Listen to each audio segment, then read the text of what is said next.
मजदूर की खातिर जिस कंपनी में, जिस फैक्ट्री में 1 रुपया मुनाफा बैलेंस शीट पर आ जाए तो मजदूर की खातिर 1 महीना की बेसिक पे एज ए मैंडेटरी बोनस दे दो।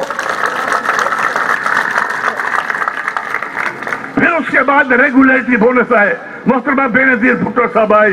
यार जो कानूनी टेक्सटाइल मिल में कभी ऐसा होता है कि एक बोनस के इशू पर 150 मुलाजमीन गोली से उड़ा दी जाए? वो लानती ज़ियाउल हक के दौर की बात है कि कानूनी टेक्सटाइल के ख्वाजा के साथ उसके घरेलू ताल्लुकात थे।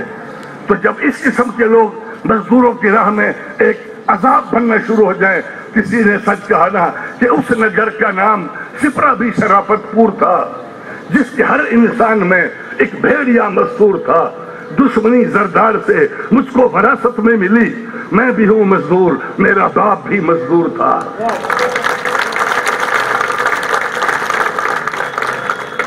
यहां हमारे डिविजनल प्रेसिडेंट साहब से तशरीफ फरमाए, तमाम दोस्त साहबात, सीनियर लेडीज बैठी हुई हैं और मेहनत कश मेरे पुराने सीनियर साथी यहाँ बैठे हुए हैं। जब यहीं पर हमारी जद्दोजहद का टकराव ज़ियाउल हक के साथ हुआ था, इसी PIA में मार्शाल्लाह 52 की शक्ल में, जिसके ऊपर 4 दफा मैं जेल चला गया, 10 साल जलावतनी तो बच गई क्योंकि जहाज लीबिया निकल गया था। फिर किस्मत में गरीबुल वतनी लिखी गई।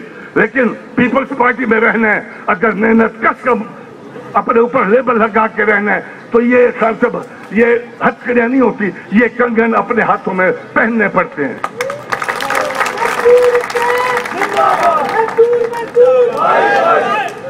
जहां तक KSC के मेहनत कशों का ताल्लुक है, ये जायज मुतालबा है और ये मैं आपको बता दूं, ये पीपल्स पार्टी है, यारी निभाना जानती है। मैं भी MLR 52 में कभी दुनिया का कोई इंटरनेशनल ट्रेड यूनियन का कानून बता दो कि 14 साल के बाद लोग PIA में बहाल हुए हो। और उस वक्त जब रिव्यू बोर्ड बनाया गया था, अल्लाह चैन करवट नसीब करे बेनजीर भुट्टो साहब को रिव्यू बोर्ड बना के दिया। बेपनाह लोग, मैं एज ए वकील वहां लेबर का मौजूद था, बेपनाह लोग आपसे भर्ती हुए, दोबारा रीइंस्टेट हुए, मुलाजमतों पर आए। तो देखो, असल वजह यह है कि ये पीपल्स पार्टी के लिए रखने पैदा करते हैं, रुकावटें पैदा करते हैं। पीपल्स पार्टी जीतती है तो एकदम पीर पगारा साहब को ख्याल आ जाता है, बूटों की आवाज आ रही है। एक और खरीदा हुआ टट्टू किस्म के लोग जो आके टेलीविजन पर बैठते हैं, वो कहेंगे नहीं ये लोग 5 साल मतलूबा शायद पूरा नहीं कर पाएंगे। जैसे इन्हें अल्हाम होता है वही उतरती है, एक तीसरा चमचा उठेगा, वो कहेगा नहीं मेरा ख्याल है इसका इलाज मिड टर्म होना चाहिए। अरे बाबा, अभी महीना भी नहीं हुआ, तुम्हें तकलीफ शुरू हो गई। पहले इंजीनियर्ड इलेक्शन तुम भूल गए, कंप्यूटराइज रिजल्ट तुम भूल गए और मतलूबा नताइज का इंतजार ये सब भूल गए। यार तुम्हें तमाम ऐब, तमाम गुनाह पीपल्स पार्टी में नजर आते हैं। वो टेंटों के पास बम फटते हैं तो हमारे टेंटों में फटते हैं, तुम्हारे टेंटों में क्यों नहीं फटते? लाशें या जनाजे गरी खुदा बच जाते हैं तो हमारे नौजवानों की जाते हैं। चाहे आप जाकर देखें, उन खुदा की कसम जब मैं जाता हूँ वहां उन गुमनाम शहीदों की कब्रों के ऊपर खुदा की कसम आंसू नहीं रुकते। और एक एक कब्र पर जब पढ़ता हूँ मैं, यानी शहीद भुट्टो के हवाले से, मैं भुट्टो हूँ, मैं भुट्टो हूँ, मैं भुट्टो हूँ, मैं भुट्टो हूँ, मैं भुट्टो हूँ।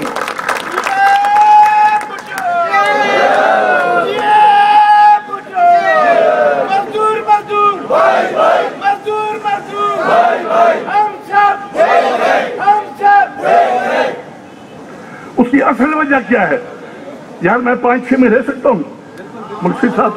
असल वजह यह है, इस तमाम गुनाहों की जिम्मेवार खुदा की कसम मुस्लिम लीग है। आप कहोगे क्या अजीब किस्म की यहाँ आकर बातें कर रहा है। जरा जहन में देखो यार, ये मुस्लिम लीगों से पूछो तुम कहाँ उसल सोए हुए थे, मर गए थे जब कायदे आजम की लाश 5 घंटे तक माड़ी पुरोहट के फुटपाथ पर पड़ी रही? क्या तुमने तमाशा दिखाया लियाकत अली खान के साथ? क्या तुमने इज्जत दी सरदार अब्दुल रब निश्तर को? जब इसी लाहौर की असेंबली में एक शरदी गांधी से शिकस्त उसको हुई और वो मुंह लटका कर दिया। ये वो बंदा था जिसने पटेल को भरे दरबार में कायदे आजम की मौजूदगी में गवर्नर अंग्रेज के सामने थप्पड़ रसीद किया।